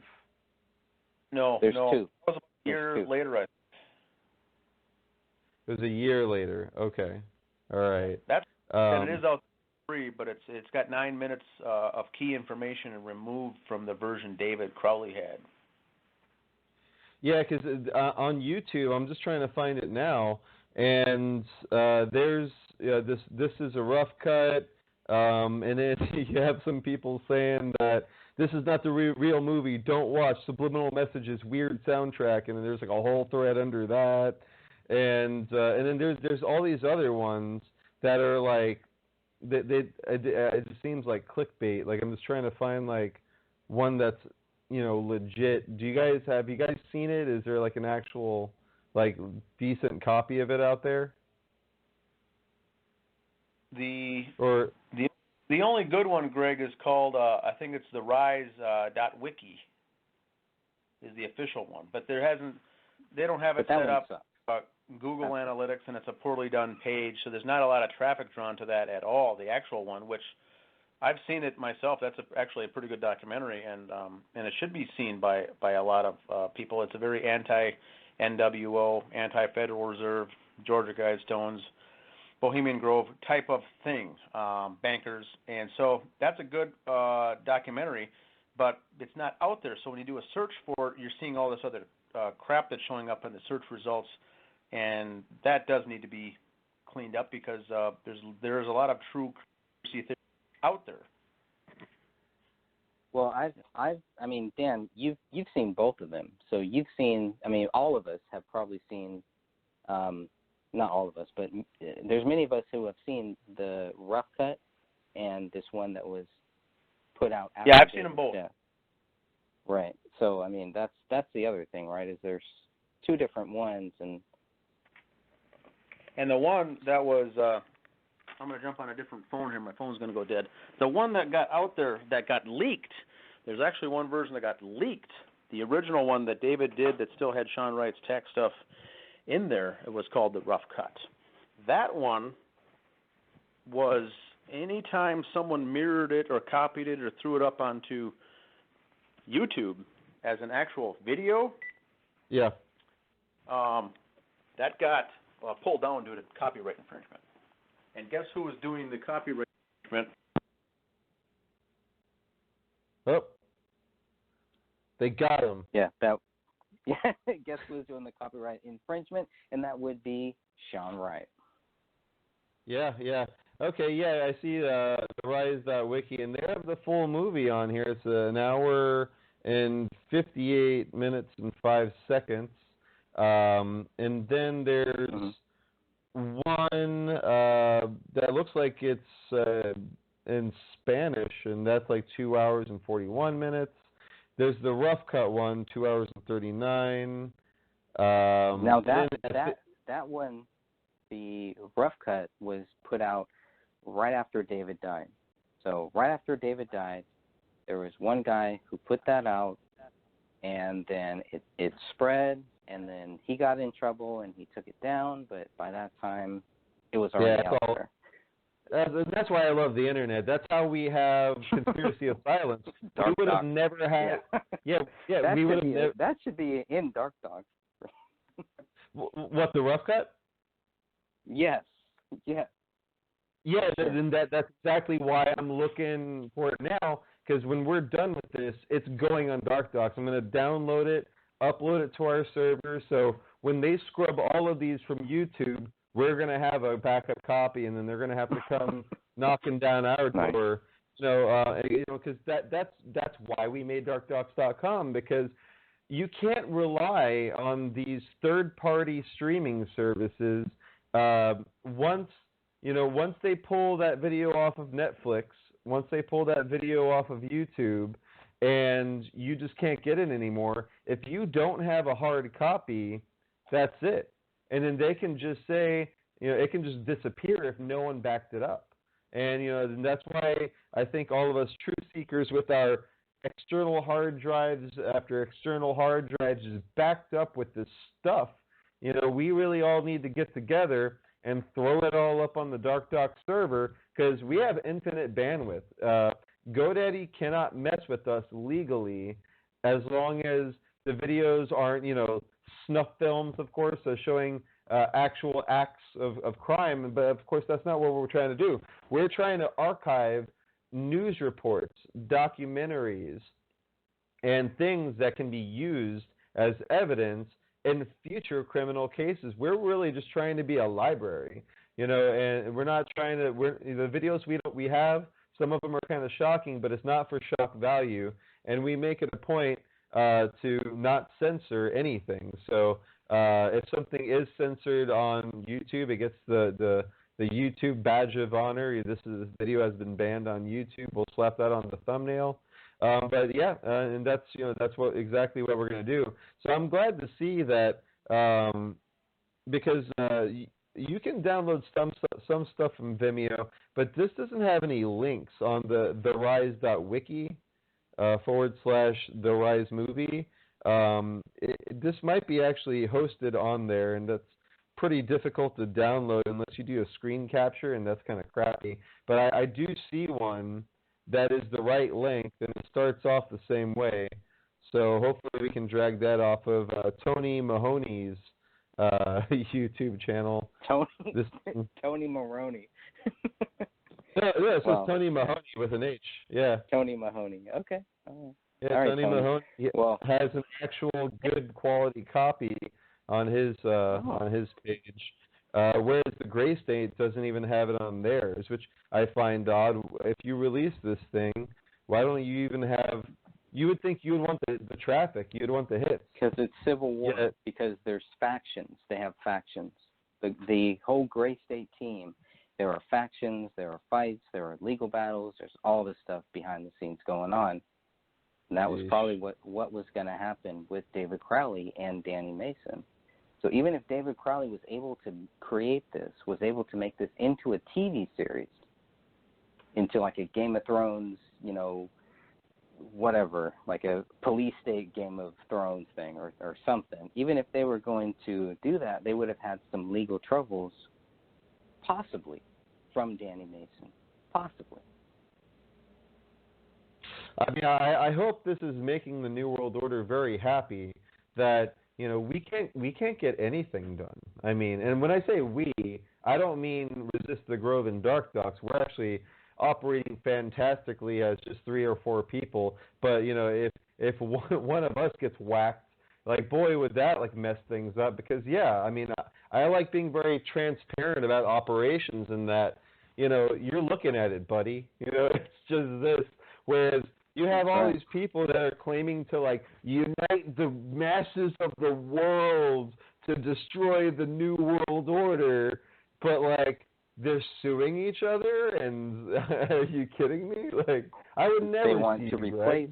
Yeah, well, they want to have. Because they're doing it for money. So. They're scumbags. They're doing it for money, and I gotta be real. It's like, man, if David Crowley and his family were murdered by some scumbags or people involved in the project that were trying to take his money, that's despicable. And I can't imagine that he actually did this. I can't imagine the official narrative that he just snapped and stuff like that. But even David Crowley himself, man, I'm not trying to knock a dead man. Really, I'm trying to be as sensitive as possible. But I would never record talks where I'm practicing to pitch to Hollywood producers about how oh, like the stupid libertarians, they're eating this, like, they had the hook, line, and sinker. I mean, we have their wallets, man. Like, I would never say shit like that on tape. Are you nuts? And I'm trying to rationalize it in my head. Like, okay, so well, those let me are on think the about clips? Those are on the video clips? That's what he's... Yeah, dude. You have to go back and watch that. Yeah, go on Netflix and watch your audio film. only. Audio. Are you back? I really don't want to watch that. It's heartbreaking because, damn, it's like if we were like in a courtroom. Go back and watch that. Mm-hmm. Yeah, if we were in a courtroom and then the other lawyers played that video and I had to now like the prosecutors and now I'm the defendant, I'd be like, objection, that is very damaging to my argument, like in liar. I would awful. I would ask for the footage that actually contradicts that, and I would weigh that footage. I would take his social media posts. I would take all of the things that he said positively. Yeah. I would take all of that and I would use that to counter it. And I would also look at all of the whole, and I mean, all of us would too. We're all, we would look at everything in its proper context from start to finish, not just take a little clip here, a little clip there, because we know that's one of the biggest signs. When they just take a little thing here, a little thing there, and they try to build a house of cards, that house falls. Yeah. You can't do that. Go ahead. And also, to be fair, I'm here sitting here listening to this, like trying to rationalize. Well, if there was a sound clip of me, if I was David Crowley saying such things, why would I say them if I didn't really believe that? And it's like, well, he is pitching to Hollywood producers, and I'm sure him of all people knows how corrupt and they don't give a shit about the message. They don't care. It's not like InfoWars. Where some people even say Alex Jones is like a shill and doesn't really, care, and he's just doing it to sell, ultra male vitality, yada yada. But if I were, going into the belly of the beast, going to Hollywood and talking to talking to pedophile Steven Spielberg, and to try to greenlight and direct this to make it a big Hollywood blockbuster, I'm going to act like a scumbag. I'm going to go in there and be like, I don't buy any of this stuff.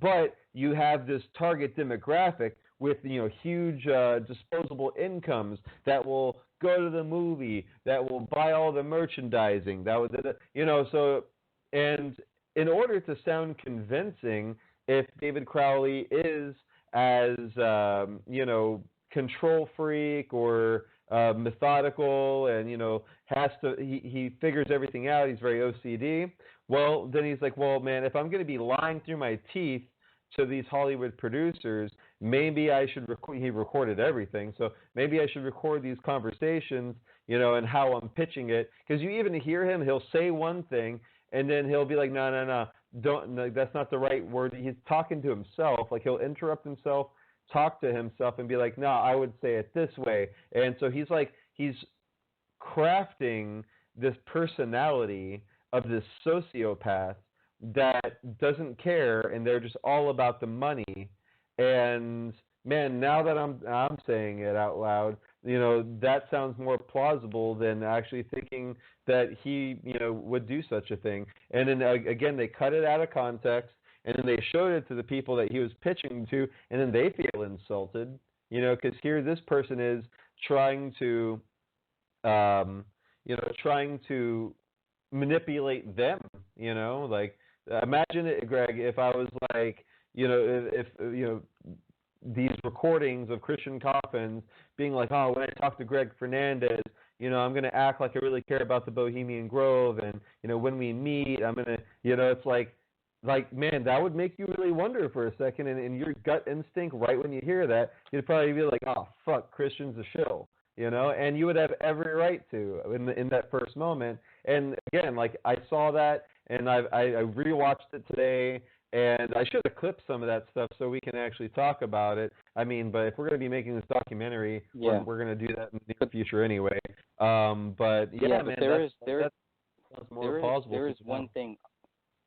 I mean, there is one thing on that too, because that's not where the whole story ends. Because Dan was talking about how, and Dan, are you back with us? I'm back. Yep. I don't know. Okay. Right. Can you talk about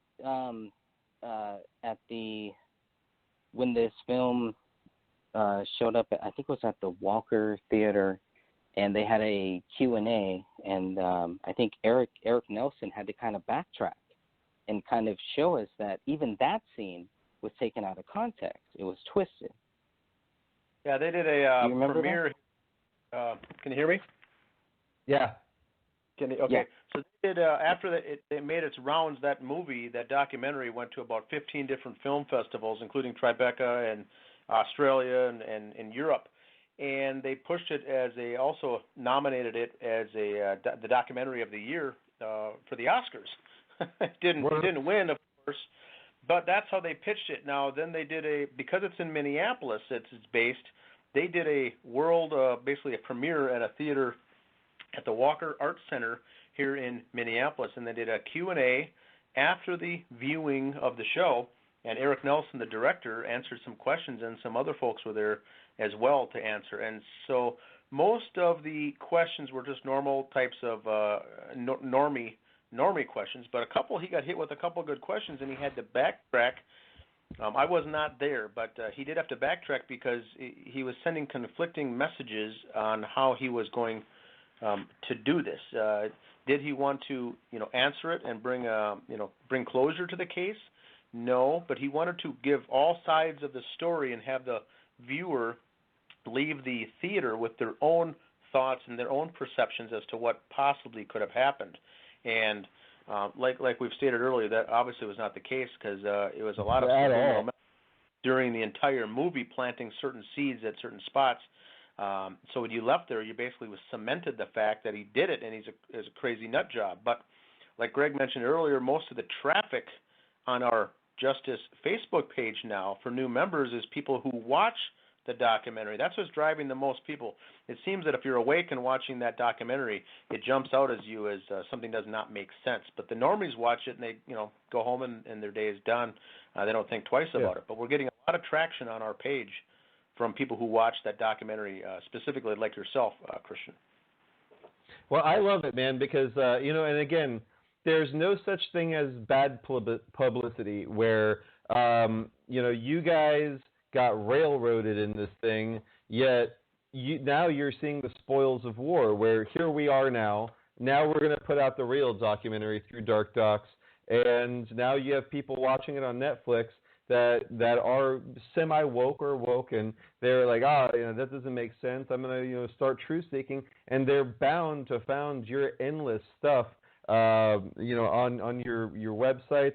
Again, they're linked, gregfernandezjr.com.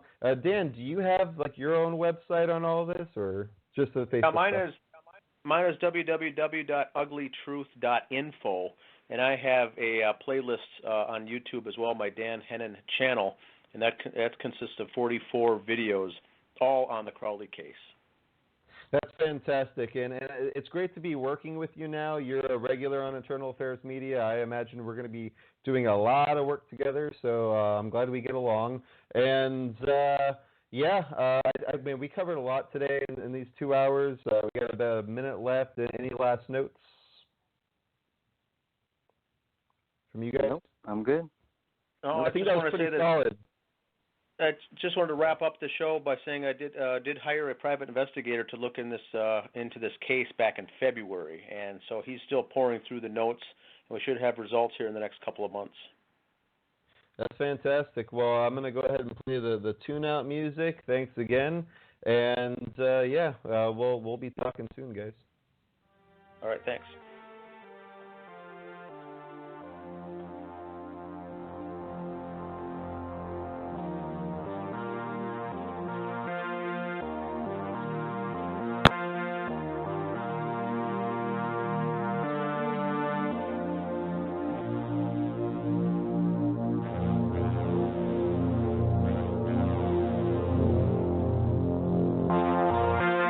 If you find value in these broadcasts, please invest in your education and sanity at Eternal Affairs Media and DarkDox.com. We hope the information you received was beneficial to your quest for truth and justice. Please visit us online at DarkDox.com to download shows, movies, other podcasts, PDF documents, music and much more for free. No advertisements, no sign-ups, no terms of use, no censorship, no control. This is information warfare. This is the end of the transmission.